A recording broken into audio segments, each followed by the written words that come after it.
Well, thank you for joining us as we dive headfirst into all things people, power, and politics.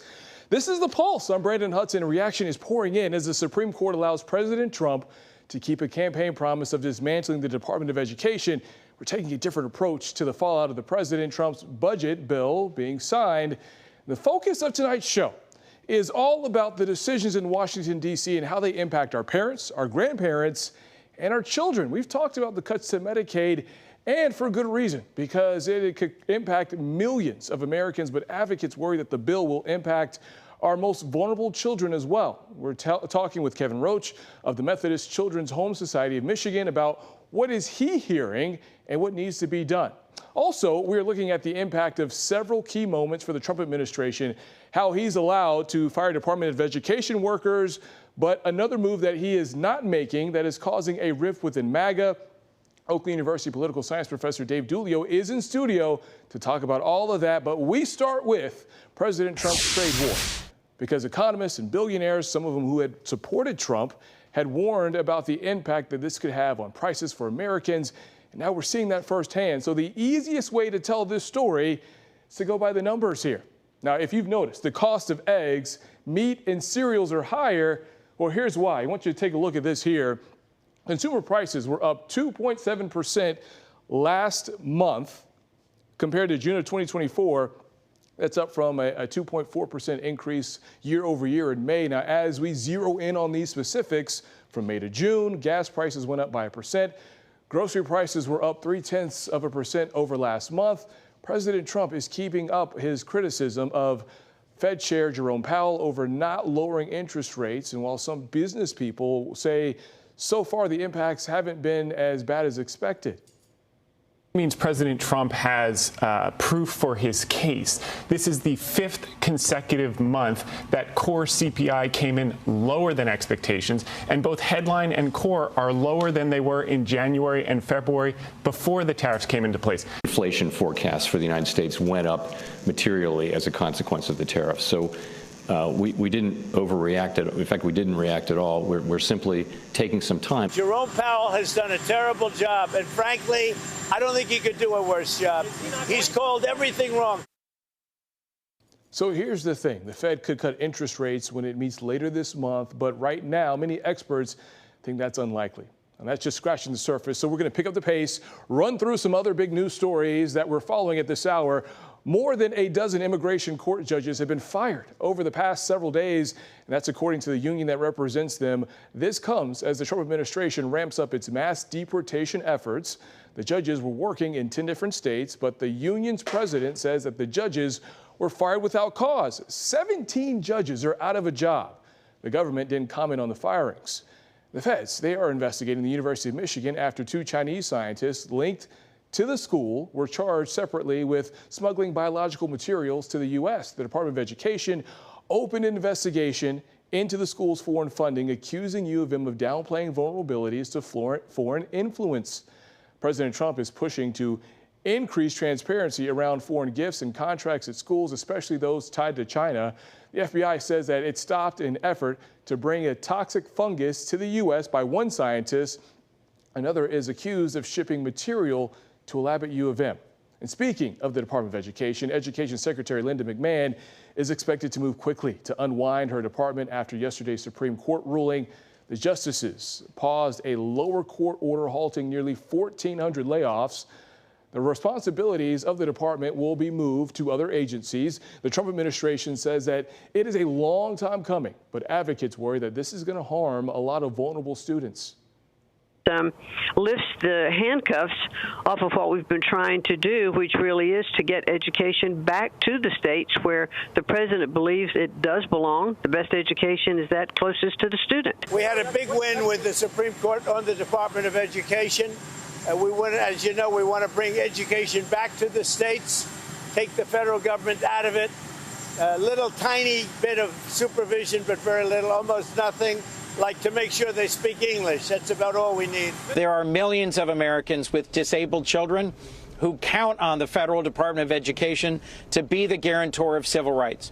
There are tens of millions of Americans whose student loans are managed by the Department of Education. So as you can imagine, reactions pouring in on our Fox 2 Detroit Facebook page. Lamont says, quote, "Of course they did. The courts work for Trump." Well, Ted says the common sense revolution continues. Jack is happy about the ruling, saying that they should keep up the changes. And Kenny put his thoughts very succinctly, saying, quote, "This is disgraceful." Now, if you want to weigh in, you can head to Fox 2 Detroit Facebook page, make your voice heard. And joining us now to talk about the fallout from that ruling, the Epstein files, and a whole lot more. We got Oakland University political science professor Dave Dulio. Dave, it's good to see you. Welcome to the Pulse. Thanks for having me. Pulse, how you doing, man? Good. How are you? So look, another day, another busy day in Washington. Let's start out with this Department of Education, because first, can you break down the job of the Department of Education and why it has been debated about with the Trump administration? Sure. I think the Department of Education is one of those less understood pieces of the federal government. Mm-hmm. There are some that are easily contextualized. We all know we know what the Defense Department does, right? Right. They're maybe a little harder to tell what the Commerce Department does, right? And education is probably more on that side of things, right? It sounds simple, but it's incredibly complex, right? Tens of thousands of people work at the Federal Department of Education, handling things, as you mentioned in the open there, that piece that talked about student loans, civil rights investigations, right? The investigation at U of M into the scientists, mm-hmm. right? So they do much more than simple or fundamental educational tasks, let's say. So when President Trump wants to say he wants to dismantle this Department of Education, what is the impact, and let's keep it local here, what's the impact that this could have on Michigan and Southeast Michigan? Well, we really don't know. I mean, I think that in so many ways that we're getting used to, right, with the Trump administration, where we're setting course into uncharted territory, where changes that have been promised are starting to be implemented, but we don't know what that is actually going to look like at the end of the day. The president says things like student loans, that'll be moved over to a different portion of the federal government, and the funding will stay there. That the funding that is taken away from the administration at the Department of Education, funding that would go to federal workers, right? Mm-hmm. Maybe that gets pushed down to the states. We'll have to wait and see, because there's a lot of holes that are going to need to be filled based on what people expect from their government in total, right? About how education is delivered. Like everything, the devil's in the details on this, and President Trump is trying to follow through on a key campaign promise that he made throughout 2024. We're going to get rid of the Department of Education, return education to the states.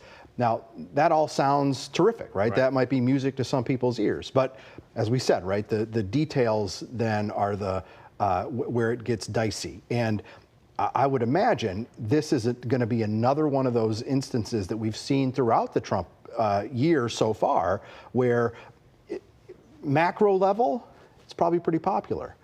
You start to see the impact, and people will hate it.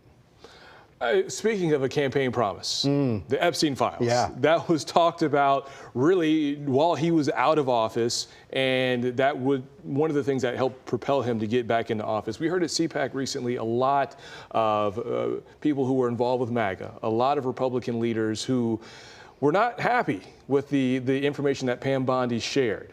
What is the impact? Because we have seen really Teflon Don survive a lot. But do you feel like he could survive this? This is, I think so, right? I mean, he's, let's answer that first, right? Because I think that there are many layers to this issue. But survive, of course, right? Mm-hmm. He is out of terms to run. He's not going to be president. He's not going to run again in 2028. Can't run in 2028, no matter what the conspiracy theorists say, right? But what is really interesting to me about this is, for the entire time he has been on the national scene, his base has been so loyal, just incredibly sort of stick with him no matter what scandal, no matter what questions, no matter what accusations pop up. They have been with him through thick and thin. Right. And this seems to be what might be driving a wedge in between Trump and much of his base. I did not see, put it this way, right? I didn't have Trump loses his base over Epstein files on my bingo card. Exactly. You know? Yeah. But it appears that that's the direction we're heading. Although I think in the last couple of days, we have seen maybe the White House realizes that, and I think they're trying to maneuver a little bit to try to make some more of those folks happy. Again, we'll have to see what happens in the next week or so. We don't have a lot of time left, but you say Donald Trump will survive this. But can Pam Bondi, can Kash Patel, can they survive this? Yeah, that's a whole other question. I think when something bad happens in Washington, there's usually a fall guy, right? There's a scapegoat. So I think that it would not be a surprise in the least to see somebody, take the heat and end up losing their job. Dave Dulio, man, it's always a pleasure. Yeah, Thank you so much. Well, still ahead tonight, we are diving into the fallout from President Trump's budget bill, how advocates say that this will impact our most vulnerable children, and what needs to be done. You're watching The Pulse on Fox 2.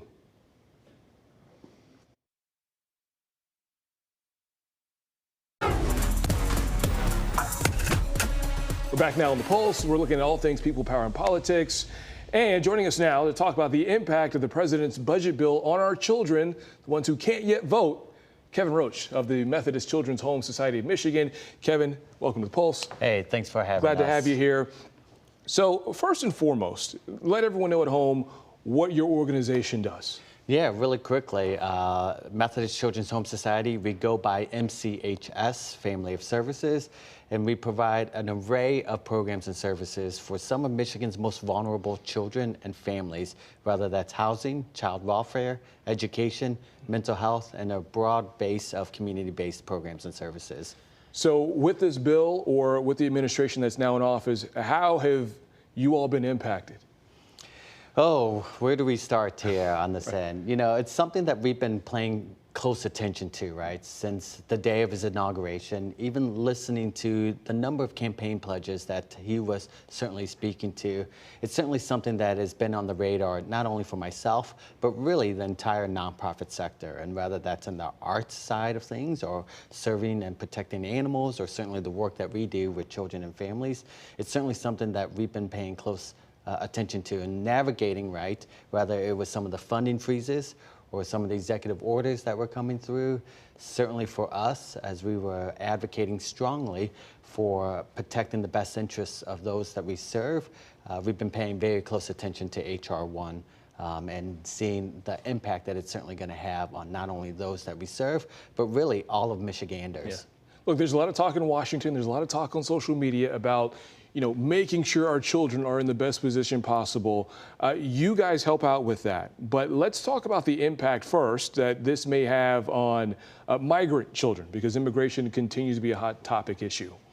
It is, and certainly we know that one of the pillars of not only his campaign, but several executive orders that he has issued, but certainly with H.R. 1, certainly increasing those resources, whether it is to immigration enforcement and trying to resolve things at the border and making them more secure, to, of course, cutting off legal services for those who are in this country.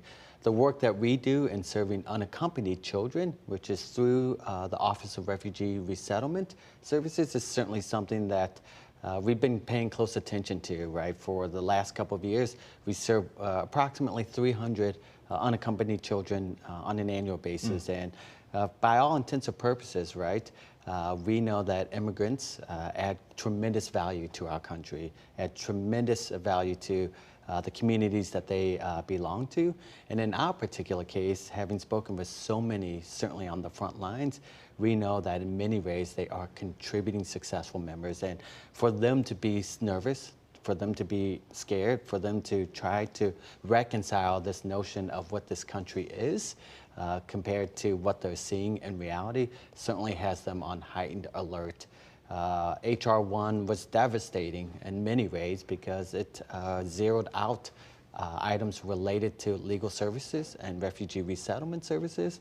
But certainly they kept other programs intact, and what will be interesting to see is certainly how they begin to allocate those dollars. There's a little bit less in that budget to, once again, is there going to be a greater focus on the safety and security on the borders, or is it really going to truly be to serve these children and families who, once again, were pursuing the same dreams that our past generations have been pursuing? Look, we also have about 9,000 or so foster children in Michigan. Michigan, is it the same kind of conversation and the same kind of worry that you have for children in the system as well? I think in some ways that's a little bit different, right? Because when we are working and serving these children in the foster care system, they don't operate in a vacuum, right? There's so many touch points for these children. And when we think about what's the number one reason why children enter into the system, it's due to neglect, right? And we associate that with poverty. We associate that with housing issues. We associate that with education and medical, right? And what we do know is, as outlined in H.R. 1, the big, beautiful bill, is that it's going to make it a little bit tougher, right, to better serve these young people who are in the system. But second to that, certainly for them to be able to access those necessary resources on that end, and whether that's on the physical health or behavioral health and mental health side of things, or whether it's certainly on what happens when they age out of the system and when they need that little extra support, whether it is because of food security issues or because of housing issues. We know that, once again, in this bill, and we're still going to truly we're still studying and to see really the true impact that all of this is going to have in the upcoming year. It just seems to have gotten a lot tougher for this group. Look, I want to ask you this, because not only you're part of this organization, you're also a dad. Yeah. So how do you approach these situations knowing that you have a lot of children whose future may be in a period of uncertainty? You know, that question that I think was asked several elections ago, right? Are you better off now than you were earlier, right? And we even asked that question in the 2024 election. I mean, that's the question that's front and center, not only for the 3 children that I have, but the thousands that we care for at MCHS, and wanting to preserve and protect, right? Whether it is access to quality health care, whether it's receiving those mental health services, whether it's having affordable housing, right? Or whether it is, once again, if you have a child with a disability, or if you have a child with special education learning needs, right? We know that as a country and even as a state, more needs to be done to go in the right direction to, once again, lift up everybody as opposed to leaving some of them behind. Kevin Roach, I appreciate it, man. Thank you so much for being here on The Pulse. And look, it is no secret that medical bills, they can't be sky high, but advocates say there is something that is driving it that you might not know about. We're diving into that and what's being done about it next. The Pulse will be back in 3 minutes.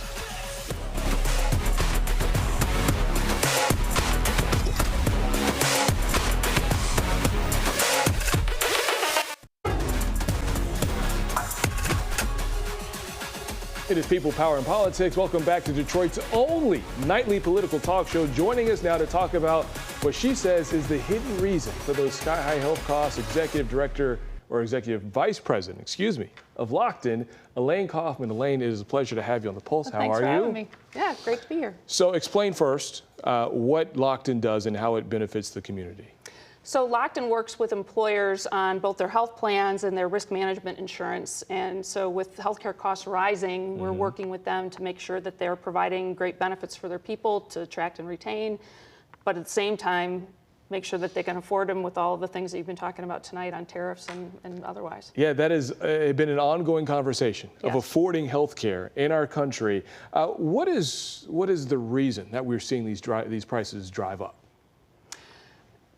Healthcare is very complicated, and there's a lot of reasons why healthcare costs are increasing, but I think the thing that we're seeing for employers right now is that most insurance carriers are saying costs are going to go up between 12 and 15% for these plans starting in 26, and we think it's going to continue into 27. And when healthcare is typically the second largest expense to an employer's payroll, that has impact, and it also has impact on the people. This isn't something that their employees don't feel when they have to make a change or a cut. What is something that people should look out for in these kinds of situations here?